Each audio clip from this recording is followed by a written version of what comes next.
कहानी दो चोर और गांव की दिलचस्प वारदात।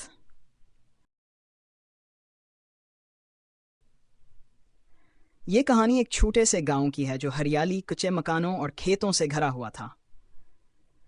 गांव के लोग मेहनती और सादा थे, मगर एक मसला सबको परेशान कर रहा था। गांव में चोरियां हो रही थीं। दिन के वक्त गांव पर सुकून रहता, मगर रात होते ही लोग अपने दरवाजे मजबूती से बंद कर लेते। गांव के पास के जंगल में दो चोर, राजू और मोटो, रहते थे। वो नहायत चालाक और शातिर थे। एक रात उन्होंने गांव में एक बड़ी वारदात करने का मंसूबा बनाया। राजू ने कहा, हम सबसे बड़े जमींदार के घर जाएंगे, वहां बहुत सोना और पैसा है। मोटू ने हंसकर जवाब दिया, और खाने को कुछ मजेदार भी। चोर रात के अंधेरे में गांव पहुंचे। गांव की गलियां सुनसान थीं। वो दबे कदमों से जमींदार के घर के करीब पहुंचे, लेकिन जैसे ही वो दीवार फलांगने लगे, एक किता जोर जोर से भूंकने लगा। मोटू घबरा कर बोला, ये किता तो हमें पकड़वा देगा।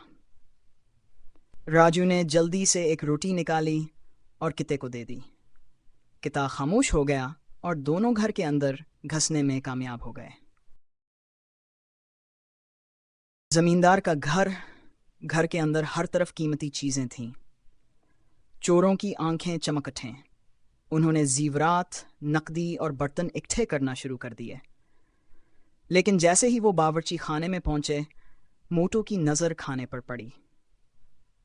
इतनी मजेदार मिठाई, पहले खा लेते हैं, फिर सामान ले जाएंगे। राजू गुस्से में बोला, बेवकूफ, खाने के चक्कर में वक्त जाया ना करो। मोटू ने जिद की और खाने में लग गया।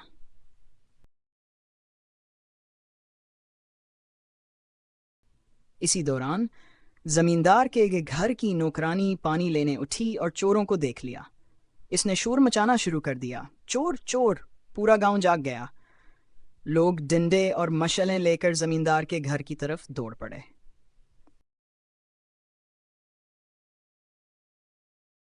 राजू और मोटो परेशान हो गए। राजू बोला, मैंने कहा था जल्दी करो।